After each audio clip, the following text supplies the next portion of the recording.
Hello everyone, स्वागत छ हजुरहरूलाई फेरि पनि मेरो अर्को भिडियोमा। कस्तो हुनुहुन्छ हजुरहरू? आशा गर्दैछु सन्चै हुनुहुन्छ। म पनि सन्चै छु। र सुरुवात चाहिँ बिहान झाडु मार्नेदेखि नै हुँदैछु होइन। र हाम्रो बिहान चाहिँ सुरुवात झाडु पोछाबाट हुन्छ होइन। भन्नुहोस् त, बिहान सबैकै नै अब बिहानको काम चाहिँ हो झाडु पोछा। झाडु पोछा मारिसके पछाडि मात्रै सबै काम सकिएको जस्तै लाग्छ।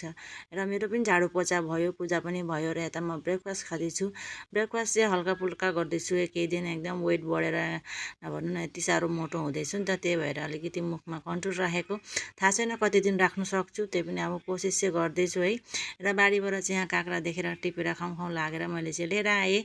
र यतिको कलिलो काँक्रा खानु चाहिँ यति राम्रो लाग्छ नि। अरू हजुरहरूलाई कोलाई मनपर्छ यसरी खानुको लागि कमेन्ट गरेर भन्नु होला। र मैले खाएको देखेर हजुरहरूलाई पनि खानु मन त लाग्दैछ होला है। र खाजासाजा खाएर म चाहिँ अब कामसाम सकेर अब खाना बनाउँदैछु फेरि है दिनको चाहिँ। र यता चाहिँ म खिड्की बन्द गर्दैछु कि उज्यालो बेसी आएर भिडियो कस्तो लेख्यो होइन। र यता चाहिँ म आज सिम्पल खाना बनाउँदैछु है। बोट र आलु अनि लाउ एकैचोटि हालेर सिटी मार्छु भनेर नि त। र यता चाहिँ म सबै थोक मसला हालेर मिक्स गरेँ र सिटी मार्नु छोडिदिएँ। र छोरालाई लिनु गएँ स्कुल। र छोरा चाहिँ साथीसँग एकदम मजाले खेली स्कुलबाट चाहिँ आउँदैछन् होइन। र उसको चाहिँ मतलब मिल्ने साथी हो कि ऊ चाहिँ। र घरमा आएँ, सब्जी पनि पाकिसकेको थियो। र यहाँ खानु बसिसक्यौँ हामी चाहिँ। र छोराले चाहिँ खाएनन् अब स्कुलबाट आएर खाना चाहिँ। यता मम्मी र म चाहिँ बस्यौँ। र यो भिडियो चाहिँ हिजोको है साथीहरू। यहाँ बहिनी घरमा कीर्तन थियो हिजो, स्पेसल कीर्तन लगाएको थिइन् उसले चाहिँ। र यहाँ हेर्नुहोस् न डेकोरेसन चाहिँ कस्तो मजाको गरेको थिइन् होइन। देखेर चाहिँ बहुतै राम्रो लाग्यो। र अलिकति काम सघाउनु गएको थिएँ पुरी बनाउनुलाई। म चाहिँ बेल्दै थिएँ, दिदीले चाहिँ बनाउनु हुँदै थियो। र बहिनीलाई त चिन्नुहुन्छ हजुरले, मेरो भिडियोमा देखि नै राख्नु भएको छ होइन।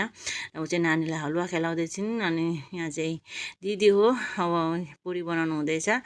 र हामी चाहिँ गर्मी भए पनि अब एक्लै छिन्, त्यही भएर अलिकति सघाइदिनु आएको। र यहाँ चाहिँ कीर्तन पनि सुरु भइसकेको थियो होइन। मैले चाहिँ भोइस ओभर दिएको किनकि यति साह्रो आवाज आयो भने अब कपिराइट लाग्छ नि त, त्यही भएर मैले चाहिँ म्युट गरेर यहाँ चाहिँ भोइस ओभरै दिएको छु। र यहाँ कीर्तन पनि हाम्रो चाहिँ अब भइसकेको थियो है। सबैजना गाउनु हुँदैछ र रमाइलो लाग्छ यसरी कीर्तनहरू गर्नुको लागि। र यता मेरो भइसकेको छ। र यहाँ दादाले चाहिँ हेर्नुहोस् न प्रसादमा कस्तो राम्रो हलुवाहरू बनाउनु भएको रहेछ है। र आजको लागि चाहिँ यति नै। फेरि भेटौँला अर्को भिडियोमा। भिडियो मन परे लाइक कमेन्ट सेयर गरिदिनु होला। By by, good night.